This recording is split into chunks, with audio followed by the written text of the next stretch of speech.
देश और भी बड़े निर्णय लेगा। आप सब देखिए, ये संयोग देखिए, इस बार चुनावों के परिणाम 4 जून को आने वाले हैं। अब पूरा देश कह रहा है 4 जून को 400 पार। विकसित भारत के लिए 400 पार, विकसित आंध्र प्रदेश के लिए 400 पार। नालगो वन्नलो दाटाली एनडीए की ఓటు వేయాలి। ఆంధ్ర రాష్ట్ర కుటుంబ సభ్యులందరికీ నా నమస్కారాలు అని తెలియజేస్తూ, నిన్ననే ఎన్నికల షెడ్యూల్ రావడం జరిగింది. వచ్చిన వెంటనే నేను ఇవాళ ఆంధ్ర రాష్ట్రానికి వచ్చాను. ఇక్కడ నేను కోటప్పకొండ దగ్గర బ్రహ్మ విష్ణు మహేశ్వరుల యొక్క ఆశీర్వాదం లభిస్తున్నట్టుగా నేనైతే భావిస్తున్నాను. ఈ ముగ్గురు ఆశీర్వాదం కూడా మరోసారి, అంటే ముచ్చటగా మూడోసారి మనం అధికారంలోకి వచ్చి దృఢమైనటువంటి నిర్ణయాలు తీసుకునేటువంటి అవకాశాన్ని మనం హస్తగతం చేసుకోబోతున్నాం. ఒక్కసారి ఆలోచించండి, ఇది ఎంత ఆశ్చర్యకరమైనటువంటి విషయమో. ఈసారి ఎన్నికల యొక్క ఫలితాలు జూన్ 4వ తారీఖున రాబోతున్నాయి. అంటే జూన్ 4వ తారీఖున వచ్చేటువంటి ఫలితాలు ఎన్డీఏ కూటమికి 400 పైచిలుకు సీట్లని ఇవ్వబోతున్నది అని చెప్పి మనం గ్రహించాలి. అంటే అభివృద్ధి చెందినటువంటి భారతదేశం కావాలి అంటే 400 సీట్లు మనం దాటాలి. అభివృద్ధి చెందిన ఆంధ్ర రాష్ట్రాన్ని చూడాలంటే ఎన్డీఏ కూటమికి 400 పైచిలుకు సీట్లు మీరు అందివ్వాలి. కనుక మీరందరూ కూడా నడుం బిగించి రాబోయే ఎన్నికల్లో ఎన్డీఏ కూటమికి 400 సీట్లు పైచిలుకుగా అందే విధంగా మీరందరూ కూడా కష్టించి కృషి చేయాలి. साथियों, हमारा एनडीए गठबंधन रीजनल एस्पिरेशंस और नेशनल प्रोग्रेस दोनों को साथ लेकर चलता है। इस चुनाव में बीजेपी के सहयोग हमारे साथी लगातार बढ़ रहे हैं। एनडीए की ताकत बढ़ रही है। चंद्रबाबू नायडू और पवन कल्याण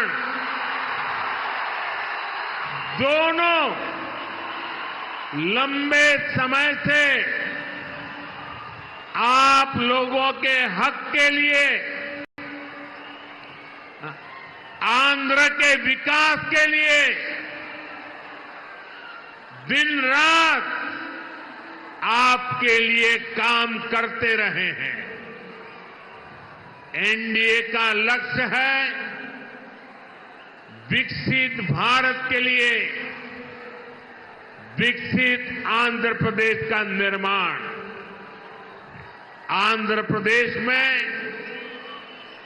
एनडीए की डबल इंजन सरकार होने से यहां के विकास को और गति मिलेगी। ఎన్డీఏ కూటమి ఏదైతే ఉన్నదో ప్రాంతీయ భావాలతో పాటు జాతీయ యొక్క భావాల్ని కూడా కలుపుకుంటూ అడుగు ముందుకు వేస్తుంది అని చెప్పి మనం అందరం కూడా ఇక్కడ గమనించాలి. ఎన్డీఏ కూటమిలో వచ్చి చేరేటువంటి భాగస్వాముల యొక్క సంఖ్య పెరగడంతో ఎన్డీఏ కూటమి బలం పుంజుకుంటున్నది.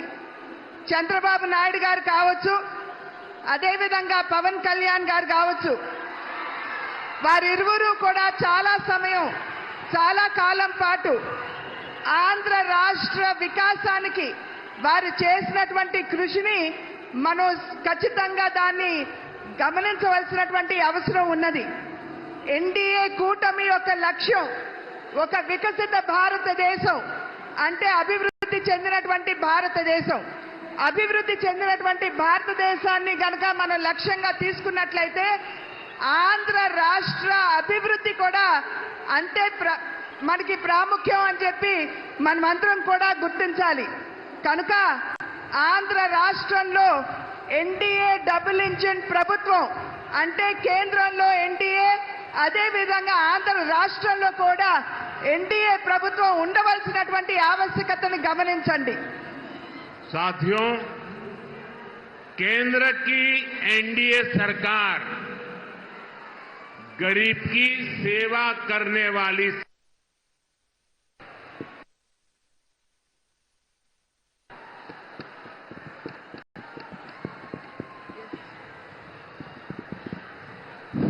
गरीब की सेवा करने वाली सरकार है, गरीब की चिंता करने वाली सरकार है। हमारी सरकार के 10 साल में 25 करोड़ लोग गरीबी से बाहर निकले हैं। पूरी दुनिया में एनडीए सरकार के विकास कार्यों की चर्चा हो रही है। एनडीए सरकार ने आंध्र प्रदेश में गरीबों को पीएम आवास योजना के करीब 10 लाख घर दिए हैं। यहां पलनाडु में गरीबों को करीब 5,000 पक्के घर बनाकर दिए गए हैं। जल जीवन मिशन के तहत आंध्र प्रदेश के करीब 1 करोड़ परिवारों तक नल का कनेक्शन पहुंचा है। आयुष्मान भारत योजना के तहत यहां 1.25 करोड़ से ज्यादा गरीबों ने अपना मुफ्त इलाज कराया है। आज एनडीए सरकार की वजह से यहां पलनाडु के 5 लाख से ज्यादा जरूरतमंदों को मुफ्त राशन भी मिल रहा है। हमारी सरकार किसानों की छोटी छोटी जरूरतों को भी ध्यान रख रही है। पीएम किसान सम्मान निधि के तहत यहां पलनाडु के किसानों को 700 करोड़ रुपए से ज्यादा दिए गए हैं। यहां केंद्र सरकार की योजनाएं और बेहतर तरीके से लागू हो, इसके लिए आपको ज्यादा से ज्यादा संख्या में एनडीए के सांसद, एनडीए के विधायक, इनको जिताना है। एनडीए के सभी सांसद, एनडीए के सभी विधायक बहुत सेवा भाव से आपके लिए काम करेंगे, ये मोदी की गारंटी है। కేంద్రంలో ఉన్నటువంటి ఎన్డీఏ ప్రభుత్వం ఏదైతే ఉన్నదో సేవా నిరతితోటి దేశంలో ఉన్నటువంటి వారందరికీ కూడా సేవను అందించడంలోనే నిమగ్నమై ఉన్నది అని చెప్పి మీ అందరికీ తెలియజేస్తూ, దేశంలో ఉన్నటువంటి పేదవాడి గురించి ఆలోచించేటువంటి ప్రభుత్వం ఎన్డీఏ ప్రభుత్వం. ఇవాళ దగ్గర దగ్గర 30 కోట్ల మందిని, దేశ జనాభాలో 30 కోట్ల మందిని పేదరికం నుండి వెలుపలికి తీసుకొచ్చినటువంటి ఘనత కూడా ఎన్డీఏ ప్రభుత్వానికే దక్కుతుంది అని చెప్పి తెలియజేస్తున్నాను. ఎన్డీఏ ప్రభుత్వం ఏదైతే ఉన్నదో ఇవాళ ప్రధాన మంత్రి ఆవాస్ యోజన కింద రాష్ట్రానికి 10 లక్షల ఇళ్లు ఇవ్వడం జరిగింది. ఈ 10 లక్షల ఇళ్లలో పల్నాడు ప్రాంతంలో దగ్గర 5,000 పక్కా గృహ నిర్మాణం ఈ పల్నాడు ప్రాంతంలోనే పేదల కోసం చేశారు అని చెప్పి మీకు తెలియజేసుకుంటున్నాను. జల్ జీవన్ మిషన్ అంటే పేదవారికి త్రాగటానికి శుద్ధమైనటువంటి నీరు అందించే కార్యక్రమంలో భాగంగా ఆంధ్ర రాష్ట్రంలో దగ్గర 1 కోటి కుటుంబాలకి మరి ఎటువంటి డబ్బు తీసుకోకుండా ఉచితంగానే నల్లా కనెక్షన్లు ఇచ్చినటువంటి విషయాన్ని కూడా మీ అందరికీ తెలియజేస్తున్నాను.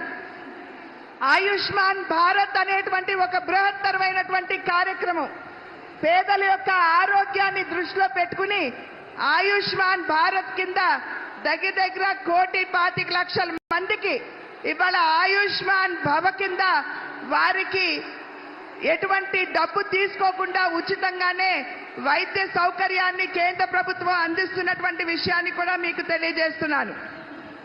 ఇవాళ ఆంధ్ర రాష్ట్రంలో చిన్న సన్నకారు రైతులు ఎవరైతే ఉన్నారో వారందరికీ కూడా కిసాన్ సమ్మాన్ నిధి కింద 700 కోట్ల రూపాయలు ఆంధ్ర రాష్ట్రంలో ఇవ్వడం జరిగింది. ఇది ఈ రకమైనటువంటి కార్యక్రమాలు ప్రజా సంక్షేమానికి అభివృద్ధికి పెద్దపీట వేసే కార్యక్రమాలు మనం ఇక్కడ నిర్విఘ్నంగా జరుపుకోవాలంటే పెద్ద సంఖ్యలో ఎన్డీఏ పార్లమెంట్ సభ్యుల్ని ఎన్డీఏ ఎమ్మెల్యేని ఖచ్చితంగా